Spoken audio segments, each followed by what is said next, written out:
Hey guys, and welcome back to another video. And today I want to take a look at the Lalo once again. Blizzard Lalo, to be 100% clear, because, well, I still have a ton of fun using that strategy. And to be honest, most recently there were a couple of oopsies on my stream which I felt like were super funny, which I thought, let's just put them into a video. So first off, if you hear me counting to 4 in the beginning of an attack, don't be surprised.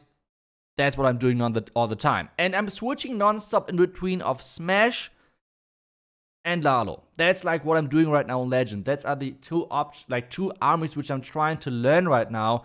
And you guys know it, right? Starting off your attack with the Air Warden is not the best choice when you're doing a Lalo attack. But just so you guys know, with this Warden Walk, you can easily triple their base if you're using Smash. But pro tip, don't use that with Lalo. At least now I should be safe to get my Blimp to the Town Hall, right? Right? Let's hope so. Okay, first off, using the Warden ability to save my Blimp to get to the Town Hall. I still cannot believe this, what I have done. Okay, so the Blimp reached the Town Hall somehow, and, well, the Town Hall is down. So that is awesome news for us. And now we need to somehow get some more value. Because, I mean, the Lalo is going to be kind of rough, to be honest. So, let's somehow make this work, right? Somehow, maybe. Let's see. So, first off, since at this point, I'm clearly confused what to do, because I don't know how to save this. I guess I'm trying to go for a high percentage 2-star, and things like this sometimes happen if you're switching around with armies. So, at this tip, meanwhile, where my Baby Dragon and Wizard are taking down the Clan Cartel, like a small tip to you guys, whenever you're trying to push, I have this a ton, especially in my community clan, a lot of people are switching armies like left and right every single day and saying, this army is not working for me. I have a pro tip for you guys. First off, when you like an army composition, for example, Hybrid, Lalo, whatever, use this army composition for at least 1 month, for example, in Legend or in Clan War, wherever. It's important that you're using it over a certain time, because otherwise, when I'm using new armies, I have to learn those as well. I cannot just switch to them and immediately have like triple every single base. That's not how the game works. So that just like is a pro tip first. But now let's get back to the tech, because this one is getting interesting, I would say, at this point. So first off, trying to use my Lalo. Meanwhile, I'm trying to protect my queen, because maybe somehow I can make this work with this. I'm trying to find my Warden, but apparently someone used my Warden already. I don't know who did that, but such a goofball. And now we're keep using that Lalo. Luckily, the scatter went down at the beginning. And this is looking pretty damn good, considering that we used the Warden ability for our Blimp. Because this is making me kind of wondering about what is going on with this current meta. Like, obviously, yes, the base wasn't the greatest base in the century of Clash of Clans.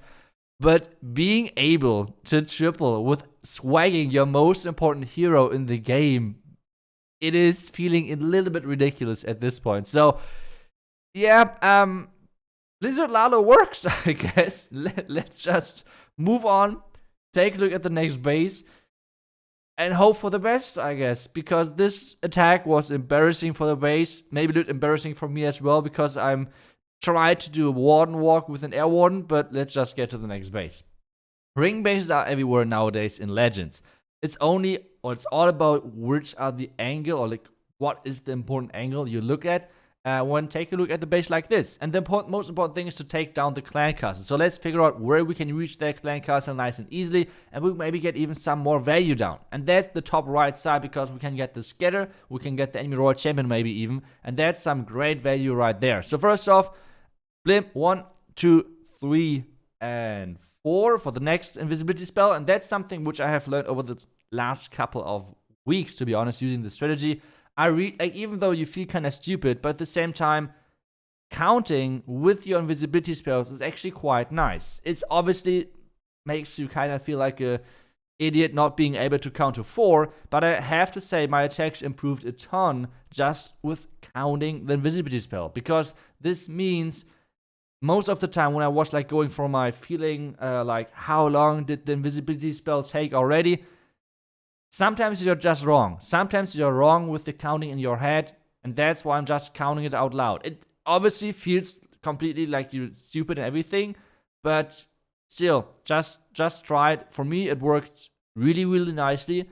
And well, so far this attack looks great as well. We had one invisibility spell to make sure that we're saving that for the Royal Champ. Now we have the Royal Champ ability. For the back end, Royal Champ ability is getting used now, just to make sure. But somehow, the Royal Champ, with the target being destroyed, had to retarget, which took some seconds. And this means the Royal Champ ability did not go off. So that's already pretty annoying. Now we're standing in the Lalo. Obviously, a ton of groups of loons at the top side, but there are so many red bombs. I feel like every single red bomb is at that top side. So many red bombs are hitting my loons, so they're already kind of weak, especially the top side. Now the warden ability, not sure. I feel like it was a little bit too early, to be honest, but still, it's still looking okay. Some more loons from the left side to push everything inside, but there are some more black mines. Like every single air trap is at this top side. And now I need to keep freezing the scatter, otherwise the scatter is going to finish off my whole career as a Lalo taker, which wouldn't be the greatest thing to happen. So the loons are slowly making it through this part of the base. The scatter is not shooting my big group of loons. Instead, they're splitting off, which is great for us, because this means the loons can finish off this base in style. And this is, thank goodness, how this base got smashed. Like, it got kind of close. The Royal Champion swag wasn't the nicest thing to have, but still, ring bases are easy. And one thing which is even more easy than ring bases are teaser bases. If you have any problems with those, just use Blizzard Lalo. It's as easy as it sounds, I guess, because we're just using that blimp to get on top of the scatter and the expo. If we can reach that. It's looking pretty good for us. Then we get a ton of value right there.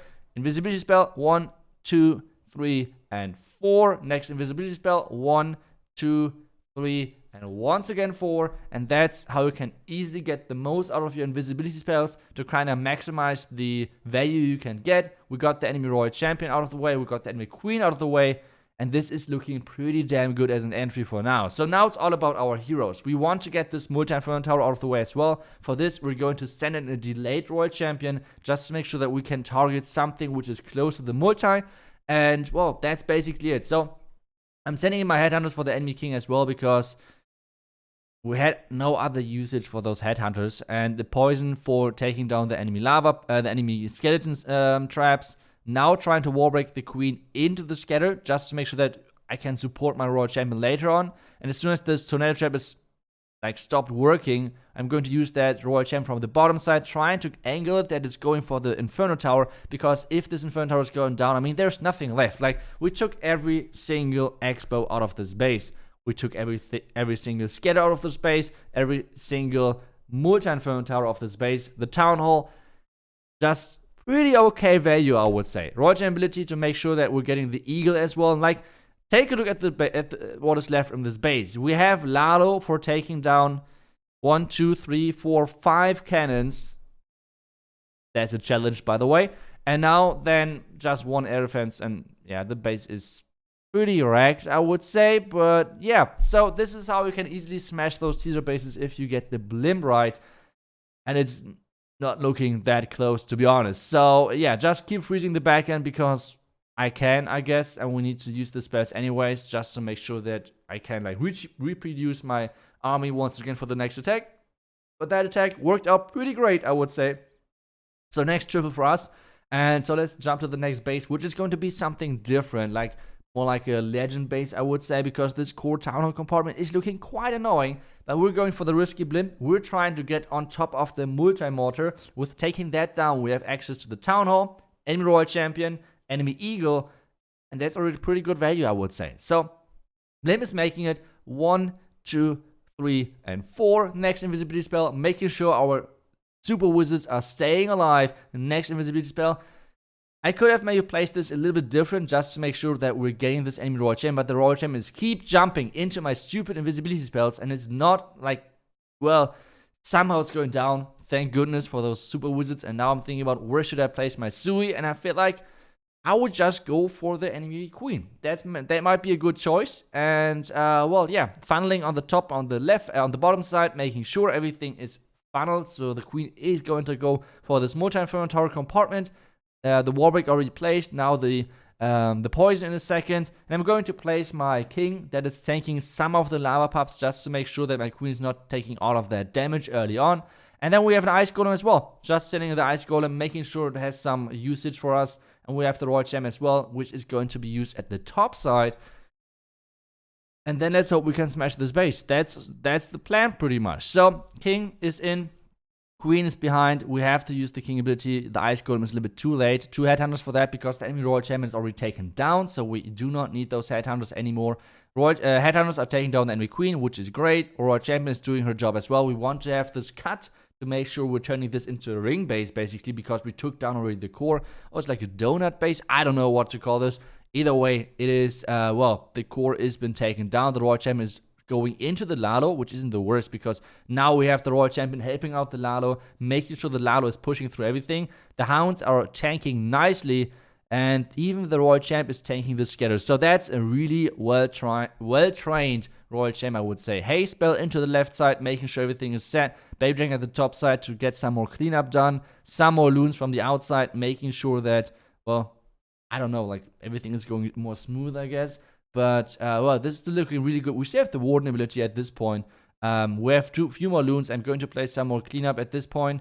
Red bombs on the outside, but that should be alright. Next freeze, warden, next haste, warden ability to get everything into the backhand. Some more red mines on the outside. Those red mines are actually annoying as hell. And now we have the minion at the bottom side as well. So the only thing which could be close is kind of like time, but we have so many loons left on this attack. So it should be alright, hopefully. Some loon split, which isn't the best for us. I felt like loons at the top side would have been more nice. We have now 19 seconds. This is getting ridiculous close. Like, this is getting so close from time because power-wise, I think we could have tripled the next space as well.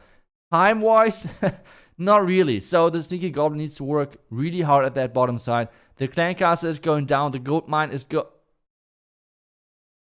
Come on. I hope you guys enjoyed today's video. I will see you guys back tomorrow. Let's just quit this right here.